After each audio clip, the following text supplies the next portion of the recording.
बिस्मिल्लाहिर्रहमानिर्रहीम। आज देख रहे हैं एहसन से शेफ चैनल। आज हम बना रहे हैं अंडे आलू की भुजिया। शुरू करते हैं अल्लाह ताला का नाम लेकर। आपने सबसे पहले वो गहरा वाला बड़ा फ्राई पैन लेना है और उसके अंदर ऑयल डाल देना है। ऑयल को गर्म होने देना है। जब ऑयल गर्म हो जाए तो आपने इसमें 2 टेबल स्पून अदरक लहसुन का पेस्ट शामिल कर देना है।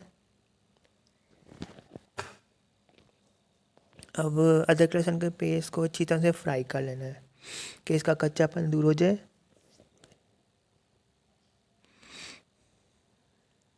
जब इसका कच्चापन दूर हो जाए तो आपने 1 किलो आलू लेने हैं और इसको बारीक बारीक छोटे छोटे स्लाइस कर लेने हैं। वो सारे आलू इसमें शामिल कर देने हैं और इस ताकि ये ज़रा फ्राई हो जाए आलू। जब ये ज़रा से फ्राई हो जाए तो आपने फिर इसके अंदर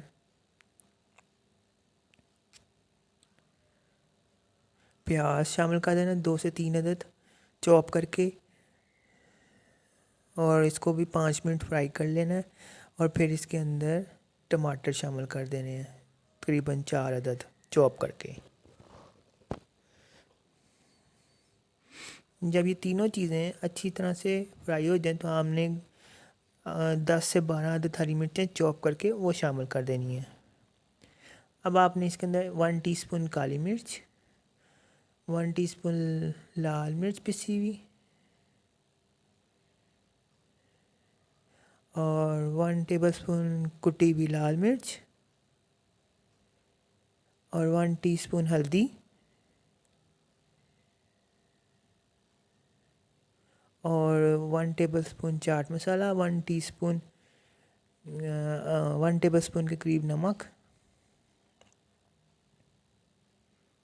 और 1 टीस्पून ज़ीरा और 1 टेबल स्पून के करीब चिकन पाउडर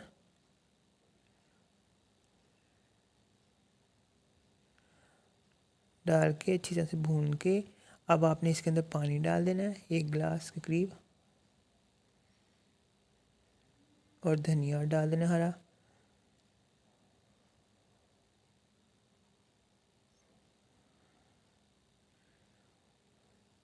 और ये तकरीबन 1 टेबल स्पून के करीब धनिया ज़ीरा क्रश शामिल करके दम दे देना है। अब इसको उठा कर देख लेना है और इसके अंदर आपने 5 अदद अंडे बीट करके वो शामिल कर देने और मिक्स कर लेना है जब आलू हल्के से गल जाए तो। अब इसको आपने मज़ीद दम करके रख देना ताकि आलू नरम हो जाए। जब आलू नरम हो जाए तो फिर आपने इसका ढक्कन उठा देना है और इसको अच्छी तरह से भूनना है कि ये ऑयल छोड़ दे। जब ये ऑयल छोड़ दे तो उसके ऊपर आपने हरा धनिया हरी मिर्चें डाल देनी है और ये आलू अंडे की भुजिया तैयार है। मुझे इजाज़त दीजिए और मेरे चैनल को सब्सक्राइब कर दीजिएगा, लाइक कर दीजिएगा। अल्लाह हाफिज़।